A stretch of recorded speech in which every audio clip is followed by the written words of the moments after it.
It's no question. I love Section 8, and I'm going to answer a couple of your frequently asked questions in this video. Let's start with the basics. Okay, what is Section 8? What is a Section 8 property? So essentially, a Section 8 property is a rental unit that participates in the Federal Housing Choice Voucher Program. And this essentially means that the tenants in these properties receive rental assistance from the government in order to help cover their housing costs. No, there is not like a section of a city where they say, these are the Section 8 houses. There is no one that comes and says, this is a Section 8 house and this is a Section 8 house, okay? The way a property becomes a Section 8 rental is simply once you find a tenant who is a voucher recipient, you are going to fill out some paperwork with them, submit that to Section 8, and then Section 8 will come out and do an inspection. You'll go through a certification program, and that is how the rental unit becomes a Section 8 property. Any property can be a Section 8 property. It can be the one-bedroom house down the street. It can be the $1 million mansion around the corner. Okay, if that house passes the Section 8 inspection, it has a tenant with a voucher that's made an agreement to move in there, it becomes a Section 8 rental property. I hope that makes sense. Okay, let's see. How does the Section 8 program work? Okay, so under the Section 8 program, which is governed by the HUD portion of the government, eligible tenants will receive vouchers that subsidize a portion of their rent. So landlords who participate in the program agree to accept these vouchers as payment for rent. It is really that simple. So the Section 8 program has a very long waiting list in some areas, especially the area where we invest. So we have way more people with vouchers than we have properties, which is why we need to really partner with you guys. But anyway, they get on the waiting list for Section 8, they fill out the application, they do background checks, things like that. And then once they are accepted into the program, they get a voucher, and that voucher does come with the timeline. So within that timeline, they're going to be reaching out to landlords. Some are already Section 8 landlords, some are not. So let's say if it's you and you're new to Section 8, if you have a property, they'll come to you, say, hey, I'd like to rent your property. I do have a voucher. Okay, you're going to fill out something called a HAP. Okay, that is a housing assistance payment form, and that's going to be an agreement between you and the Public Housing Authority, stating that you will accept rent payments or a portion of the rent payment to come from the Public Housing Authority instead of coming from the tenant. Okay, if you want to know more about it, I can give you a couple more details, but I don't want to spend all the time on one question. But usually they take about 30% of the tenant's income, and this could be different for different public housing agencies, but authorities, but this is the one where I am. They're usually going to ask the tenant to pay about 30% of their income. And what I like about that is, let's say if someone loses a job or if someone gets hurt and they can't work or they work less hours, it is always going to be based on 30% of what they earned. So if they earned $100,000, okay, it'll be based off of that. If they earn $10, it'll be based off of that. So it's always a percentage of their income that they're paying, not a percentage of your rent. Okay. This is an intentional pause because I know they're going to break this video up a little bit. All right, let's see. What are the advantages of Section 8 investments? For me, there are several benefits to working with the Section 8 program, and some of them for me would be like the guaranteed rental income. And I always use the example of when we went through COVID-19. So I've always been the Section 8 girl, right, in real estate investing. And a lot of times at RIAs or conferences, when I'm speaking about Section 8, you know, people would turn their nose up. Oh, you do that? You work with those people? Okay. But when COVID hit, and all of the memorandums came out and tenants were no longer paying rent, I still got my rent check every single month on time from the Section 8 program. And when tenants were losing their jobs or they couldn't go back to work, cool, Section 8, if their income is zero, they pay 30% of zero, which is zero. So Section 8 stepped in and paid all of the rent. And so you can imagine 2020 was a busy year for me in terms of coaching and mentoring, because all of the people who were turning their nose up at me, now they want to come and learn how to turn their properties into Section 8 properties and the processes and the compliance and things like that. And I was happy to help, but I hope that helped a lot of people understand. Anyway, I'm not going to get into my ego. I'll just say I like the guaranteed rent payments. There we go. Another thing is lower vacancy rates. So the demand for Section 8 housing far exceeds the supply, far exceeds it. So finding a tenant is never an issue, especially if you use our vetting process. So if you partner with me, we already use it. Yeah, so we almost never have vacancies, and they tend to stay longer. If you look at the statistics for Section 8, most Section 8 tenants stay like 7 or 8 years. We like that. We don't want turnover. We like stability in our real estate portfolios. So that is another thing, the stability. It's reliable, it's government-backed payments. And you have to remember too, not only does it offer stability for us, but it offers stability for the families. And I think that's the goal for any parent. You want to have stable housing for your children. So there's many, many more advantages that we can talk about. If you want to book a call with me and talk about partnering, we can talk about it. But I don't want to spend too much time on one question. Maybe I will do another video where I just deep dive into them. Okay, let's see. The next question was, are Section 8 tenants more likely to damage property? That's interesting. So contrary to popular belief, it is the opposite. They are actually less likely to damage a property if you're vetting and screening correctly. They are no more likely to damage a property than anyone else. And they also have like other consequences, right? Like if they're not doing right by the landlord, they could lose their voucher, meaning not only can they not live in your house, they can't live in any house with Section 8 anymore. So that to me gives me an extra boost of confidence, but also just the screening and vetting. I can't say that enough. And any tenant, be it Section 8 or not, you really need to screen and vet. But statistically, and this is going off of what the HUD federal government, their research has shown they are no more likely to damage a property than any other renter. Oh, and then remember, hold them to the same standard. Listen, okay, let's talk about this real quick. This is more talking about the lease agreement and how the paperwork works.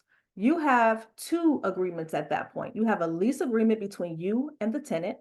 So they are still held to the standard of your lease agreement, just like anyone else. So let's say if like I've had people, try to sneak in pets. We lay out our policy for pets, so cool. You're either going to have to pay that rent deposit, or I'm going to give you a notice to quit, meaning either you get rid of the pet or you got to go. You hold them to the same standard as the lease. Okay, then you have a separate agreement between you and Section 8, which just simply says you're going to be accepting payments on behalf of the tenant from us in X amount. Okay, so there's two agreements going on. So the tenant still has to follow the lease agreement just like any other tenant. Okay, all right, sorry. Digress. Will I have trouble finding quality Section 8 tenants? So you have to remember the Section 8 tenants, they already undergo a rigorous screening process to qualify for the rental assistance. So they have to meet like certain income and eligibility requirements. And then some Section 8 tenants, they also have to go through like background checks and work with case managers and things like that. So there's multiple touches on these tenants before they even become eligible for the voucher. That said, I think the key word here is quality tenants. So when I looked up my local housing authority just a couple of days ago, because someone asked me this in a frequently asked question, there were 2,570 voucher recipients looking for a place to live. Okay. At this time, we're buying 9 doors this month. So it's 9 units compared to 2,700 people who need a place to stay.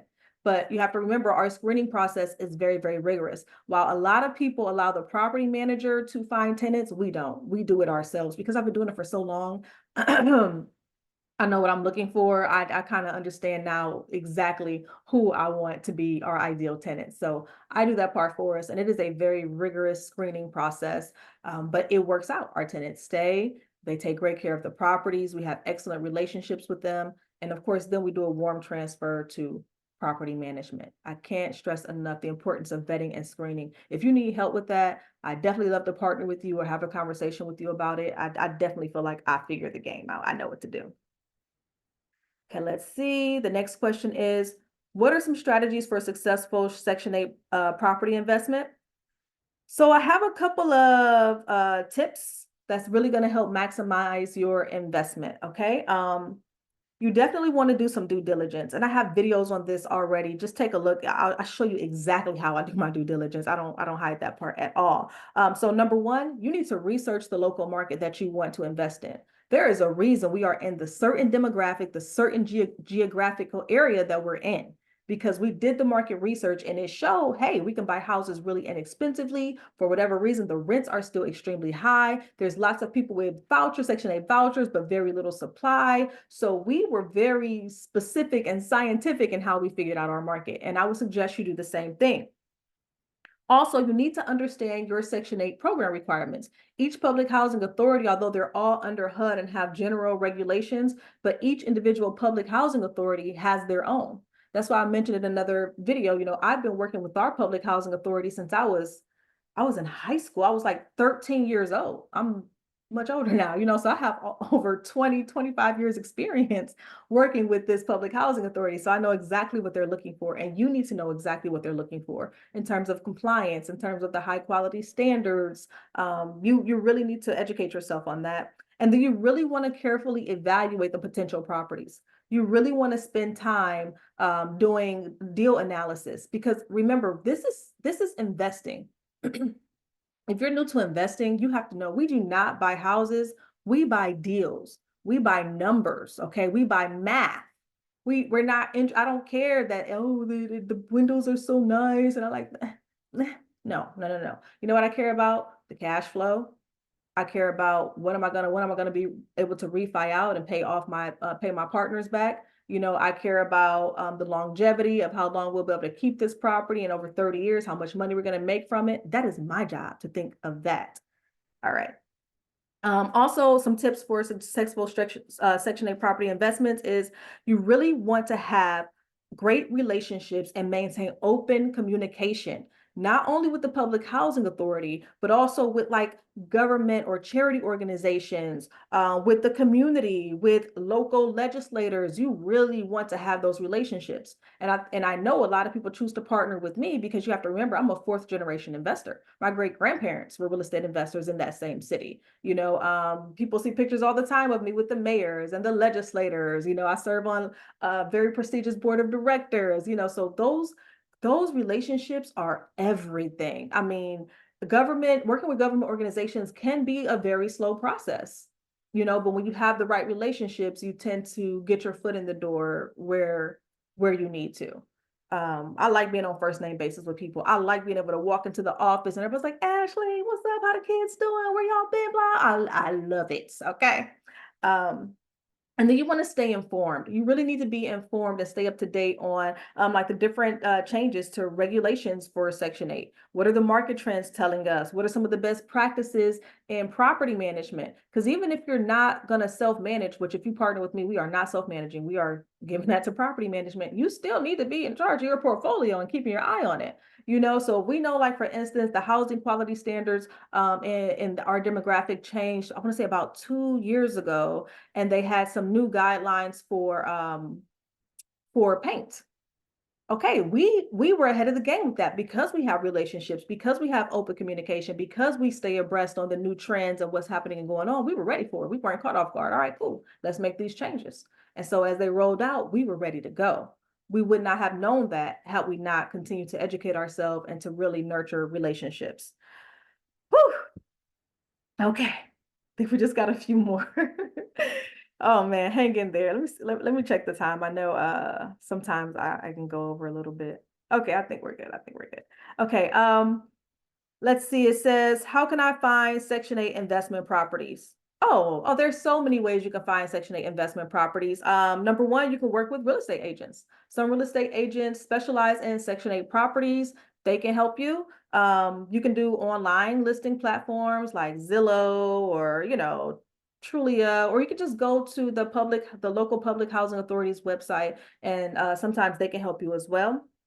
You can network with other investors like me or property managers who are already kind of locked into the Section 8 niche. We typically already have like deals and things like that ready to go.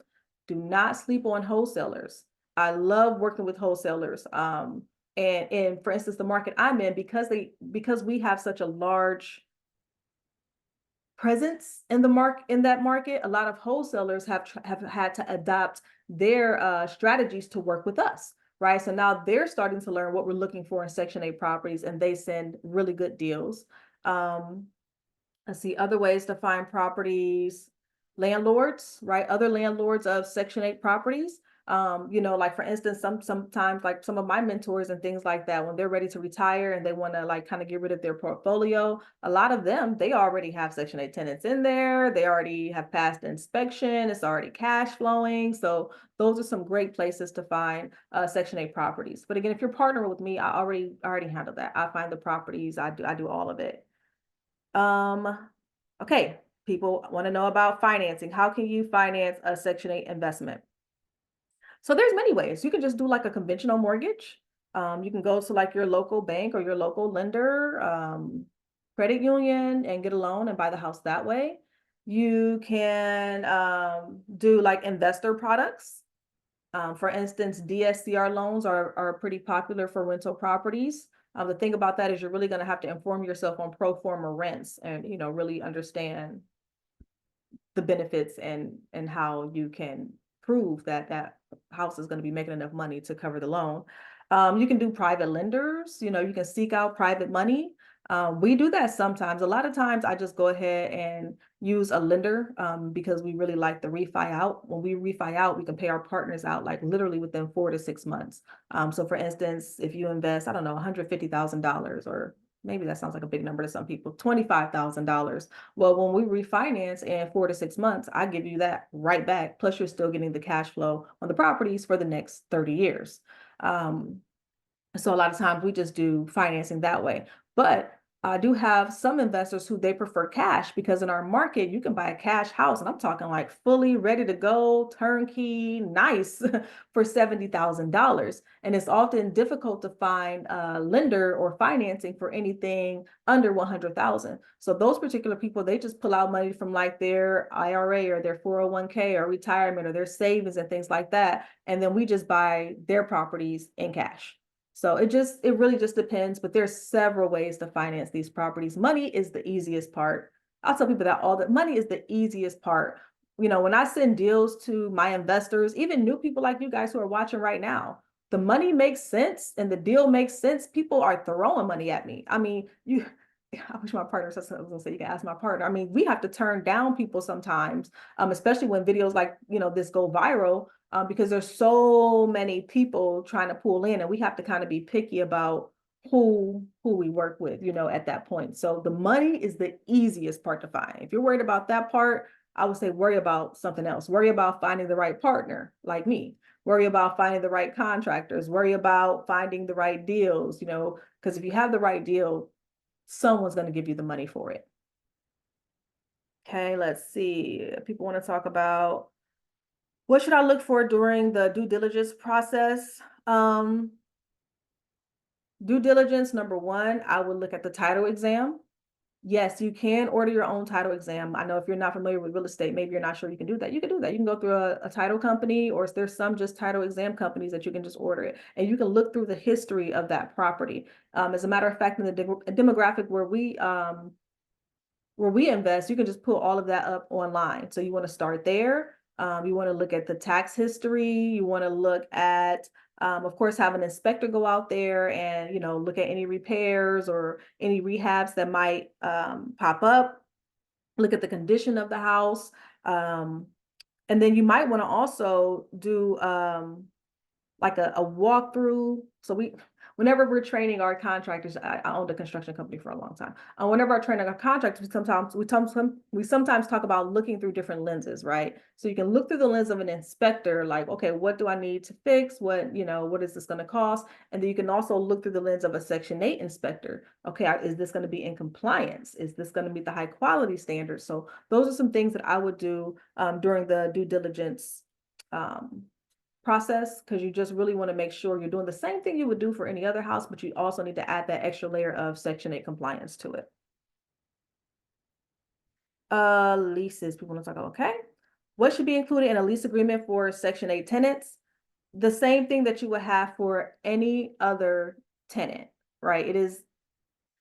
So we do have some amendments, like some addendums that we add to our Section 8, but I don't know if I'm even able to share that here. But just the basics, right? You want to have the rent amount, the rent terms, like the tenant's portion or any subsidies from housing authority if you already know that, lease duration and renewal options, responsibilities for the landlord and the tenant, especially regarding like any maintenance or repairs. And then one extra thing that Section 8 is going to ask you to include is who pays water, who pays heat, who pays gas, who takes care of sewage, and who takes care of landscaping. So that could be a whole video in itself, 5 other things that you might want to include in your lease when you're working with Section 8 tenants. That's a good one. But yeah, those are some things that you want to include in your lease, just like any other lease, except those additional few things that I just mentioned.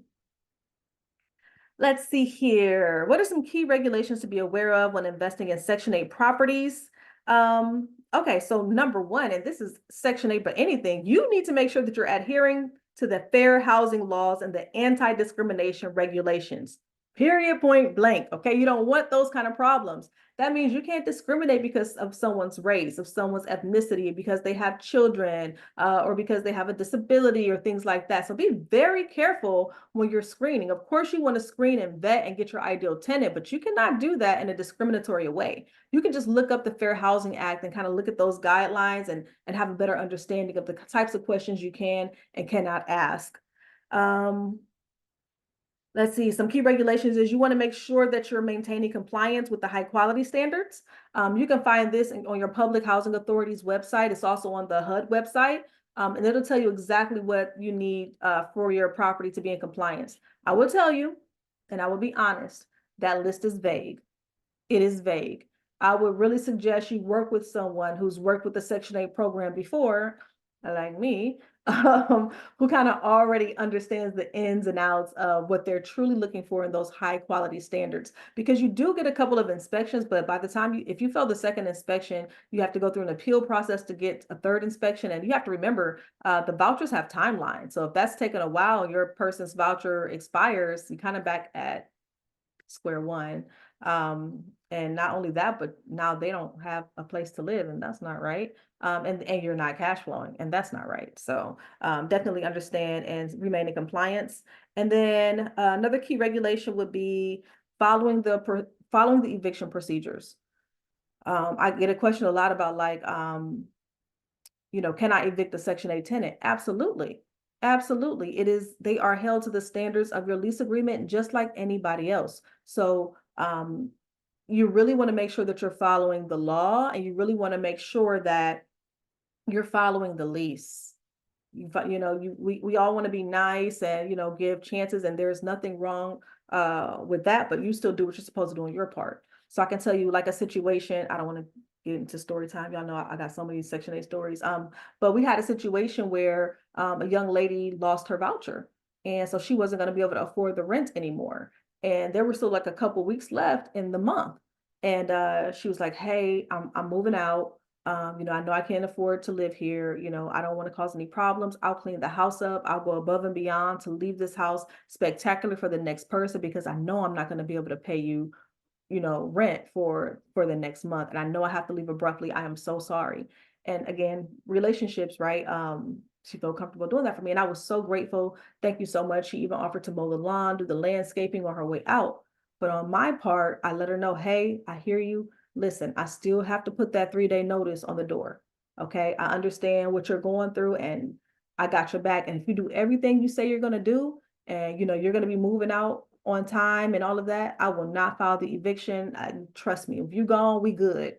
But I still have to do what I said I was going to do in that lease. So I still have to put that 3-day notice up there, because that's the compliance. That's our process. But I don't want that to alarm you or to scare you, because if you are gone on the day you said you're going to leave, I would drop everything on my part. So you see how I worked it out? We were still friendly. It was still good. I explained to her I still have to do what I have to do. But hey, if you keep your word, I'm going to keep my word. Okay. Last one. All right. It says, how often are Section 8 properties inspected, and what should I expect? Okay, so it's inspected annually by the Public Housing Authority. They have their own inspectors that they contract and work with to send out. You're also going to have an initial inspection before your tenant moves in. They follow the high quality standards checklist. One thing that I really like about that is they're going to give you feedback. So if you fail, or if you had something that, just kind of stood out to them, even if you pass, they're going to send you a full report. And I like that because then you can just, work on the items on that report and, get it ready for the next inspection. However, be careful with that because remember, it's a government agency, is not a lot of, employees to go around. So sometimes they'll send a different inspector for the second inspection, and then you fixed everything the first inspector said, and then the second one comes in and sees something totally different. So that's why I stress the importance of working with someone who already is familiar with the Section 8 program.